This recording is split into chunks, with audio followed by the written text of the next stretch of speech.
Assalamualaikum warahmatullahi wabarakatuh. Pada kesempatan kali ini kita akan melanjutkan pembelajaran masih pada tujuan pembelajaran yang pertama, yaitu dapat membaca Al-Quran dengan tartil. Pada pertemuan yang lalu kita sudah membahas bahwasanya membaca Al-Quran dengan tartil itu tidak harus dapat membaca Al-Quran dengan menggunakan lagu seperti halnya kita membaca murotal. Membaca Al-Quran dengan tartil yaitu bisa membaca Al-Quran dengan benar, baik itu hukum bacaan maupun panjang pendeknya. Apabila pada pertemuan yang lalu kita sudah membahas tentang baik itu tanda baca ataupun hukum bacaan, kita akan lanjutkan pembelajaran pada kali ini, yaitu kita akan mempelajari tentang hukum bacaan mad tobi'i. Mengetahui hukum bacaan mad tobi'i ini sangat penting karena hukum bacaan mad sendiri itu sangat sering sekali muncul di dalam suatu ayat di dalam Al-Quran. Mad tobi'i merupakan salah satu dari hukum bacaan mad yang ada. Lalu apakah mad itu dan bagaimana cara membaca hukum bacaan mad? Kita akan bahas satu persatu. Mad tobi'i yaitu merupakan salah satu dari bagian hukum mad. Di dalam pembahasan ilmu tajwid, mad tobi'i sering disebut sebagai mad asli. Cara membacanya yaitu dibaca dengan panjang 2 harokat. Lalu apa saja huruf dari mad tobi'i itu? Ya, di dalam hukum bacaan mad tobi'i terdapat 3 huruf.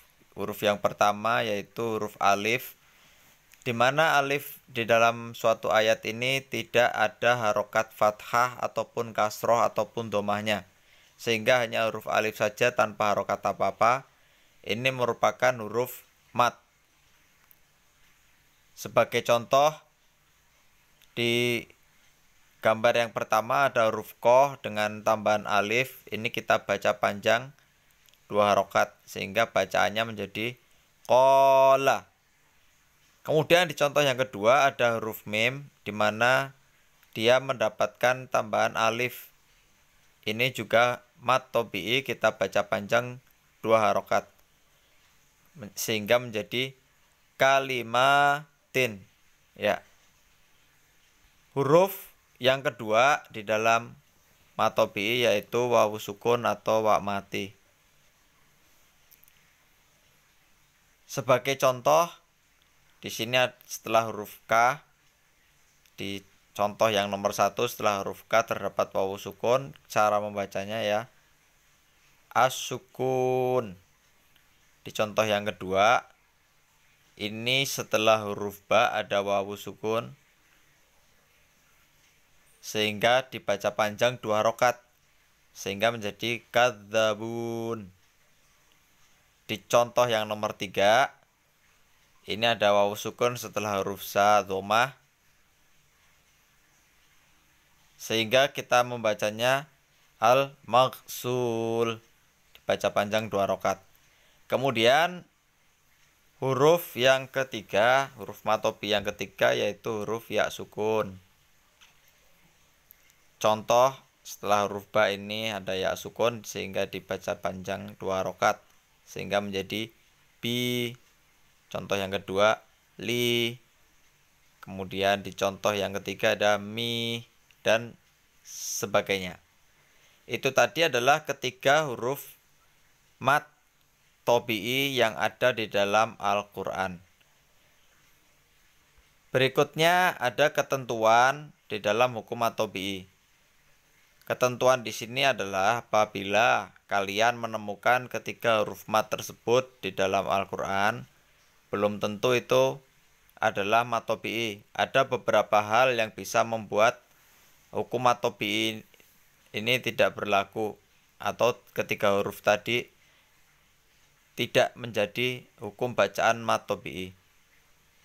Ketentuan yang pertama, huruf mad dari ketiga huruf tadi, yaitu alif, waw sukun, dan juga ya sukun, tidak berada pada akhir ayat. Sebagai contoh, di sini ada potongan dari surat At-Tin ayat yang kedua pada warna merah yang sudah diberi tanda warna merah.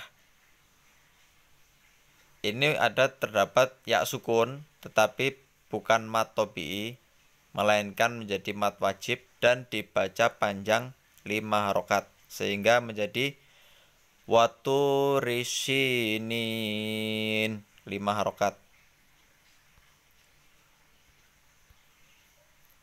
Ketentuan berikutnya, apabila bertemu dengan huruf alif, dia tidak bertemu dengan huruf lam.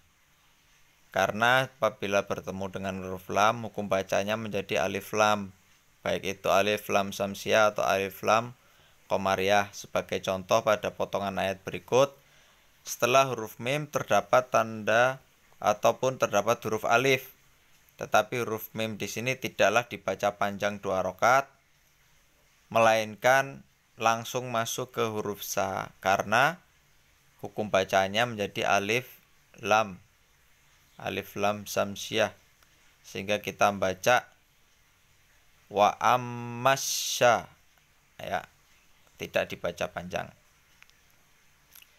Kemudian ketentuan berikutnya, sebelum huruf ya sukun dan wawu sukun, hurufnya tidak berharokat fathah. Jika berharokat fathah, maka dia tidak menjadi mat tobi'i. Sebagai contoh pada potongan ayat berikut, terdapat huruf ya sukun. Pada huruf ketiga yang paling akhir terdapat huruf ya sukun, di mana huruf sebelumnya yaitu huruf lam berharokat fathah, sehingga dia tidak menjadi mat tobi'i. Bacanya menjadi amta alaihim, ya, tidak dibaca panjang enggak, tapi langsung ke ya, alaihim, ya, walaupun dia ya sukun tapi tidak atau bukan menjadi mat tobi'i, dengan alasan karena sebelumnya hurufnya berharokat fathah. Yaitu tadi ketentuan-ketentuan di dalam tanda baca atau hukum bacaan mat tobi'i. Semoga yang sedikit kita bisa mendapatkan banyak pengetahuan. Kurang dan lebihnya mohon maaf. Kita akan lanjut mengerjakan tugas yang akan Bapak kasih setelah pembelajaran ini. Ya, sekian dari Bapak, kurang dan lebihnya mohon maaf. Assalamualaikum warahmatullahi wabarakatuh.